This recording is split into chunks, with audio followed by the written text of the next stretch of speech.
Okay, in this video, which I think will be fairly short, we will revisit one topic, and that is the proportionality of a affine function.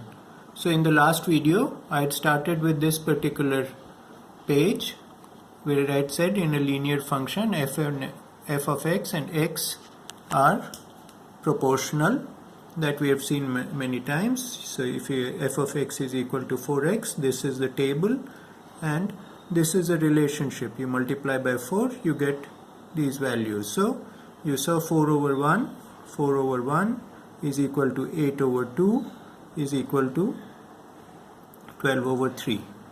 Then I said this is not so for affine functions. I took a simple example. F of x is equal to 4x plus 1. We calculated the values and we saw that 5 over 1 is not equal to 9 over 2 is not equal to 13 over 3. So f of x and x are not proportional for affine functions.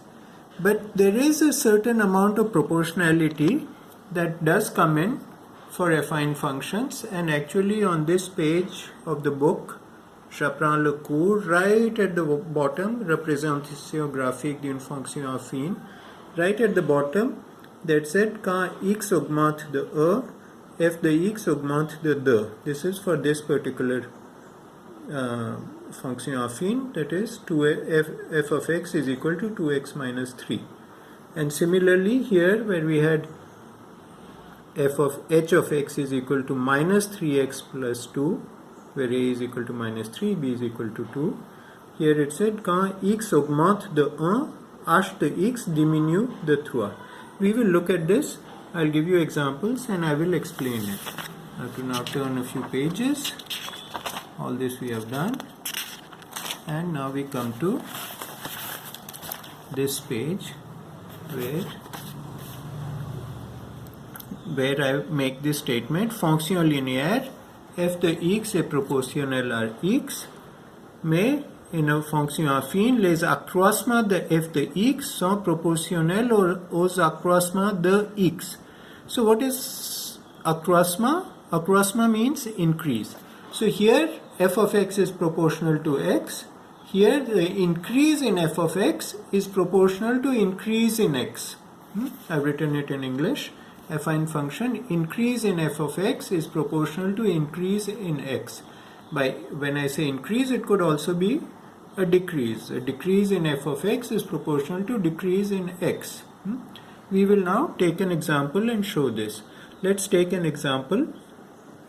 Again, I'm talking rather fast. If you want, you can slow me down by using settings on YouTube, or you can better pause and resume when you have understood something. So this is the table I have drawn for a function f of x is equal to 4x plus 13.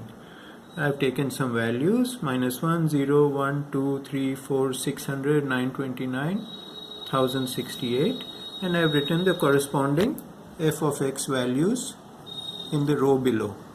Now obviously these two, f of x is not proportional to x. See here, it is 17 over 1 is not equal to 21 over 2 is not equal to 25 over 3 is not equal to 29 over 4, and so on. So, but what is proportional is, now very interestingly, what is proportional is the difference between this and say this is proportional to the difference between this and this. The difference between 3 and 929 will be proportional to the difference between 25 and 3729. Sorry, I wasn't focusing there. Let me repeat that. The difference between 2 and 3, for example, is 1. 3 minus 2 is 1. 25 minus 21 is 4. So here I have 1 and here I have 4. Correct?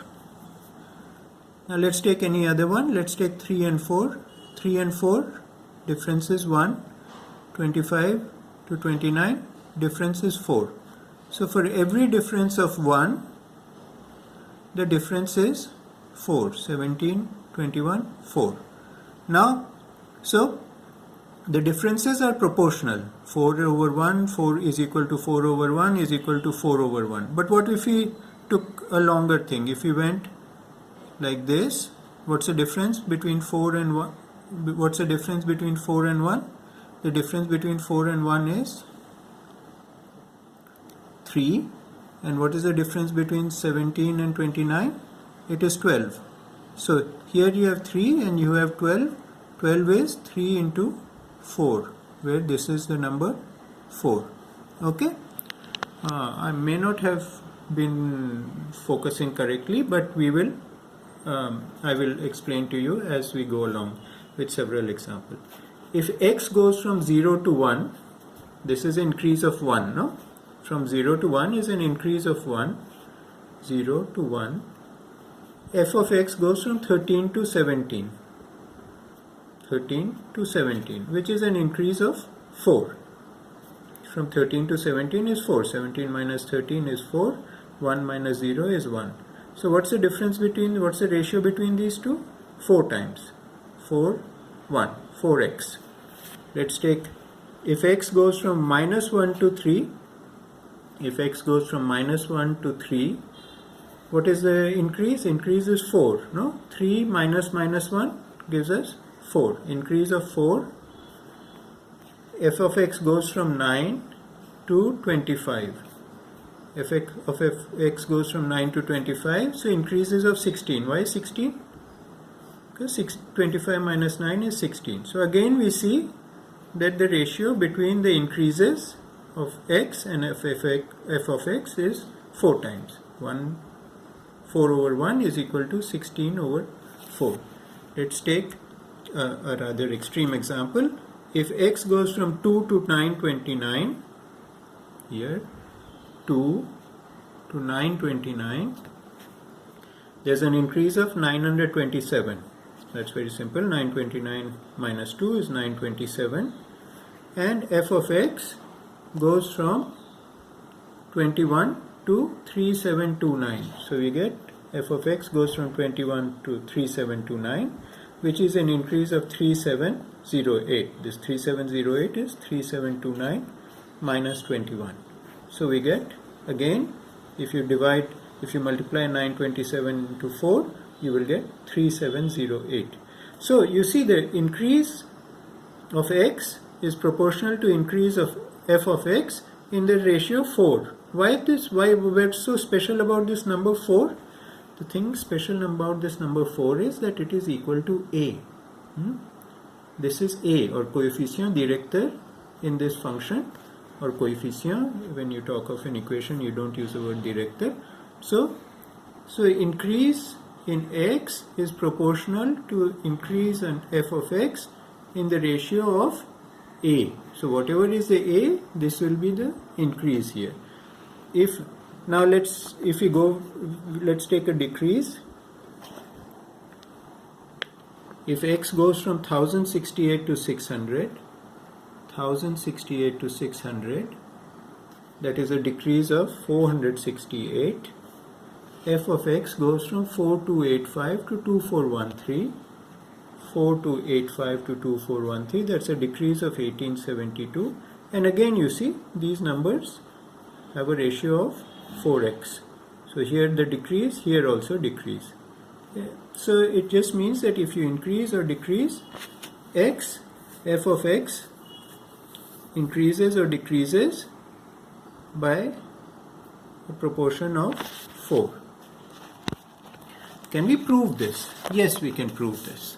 So that is what I will conclude this short video. So the general case of a affine function is f of x is equal to ax plus b. So if we take one x1, so f of x1 is equal to a of x1 plus b. Let's call this equation 1. And let's take another point x2. So f of x2, not another point, another value. F of x2 is equal to a into x2 plus b. This is very simple. We are just replacing x with x1 here and x with x2 here. We get two equations. Now let us subtract the first equation from the second equation. So what will we get on the left side? We will get f of x2 minus f of x1. is equal to a into x2 plus b minus a into x1 plus b. This is what we'll get. Very simple. We're just subtracting this equation from this equation. Now let's work on the right hand side.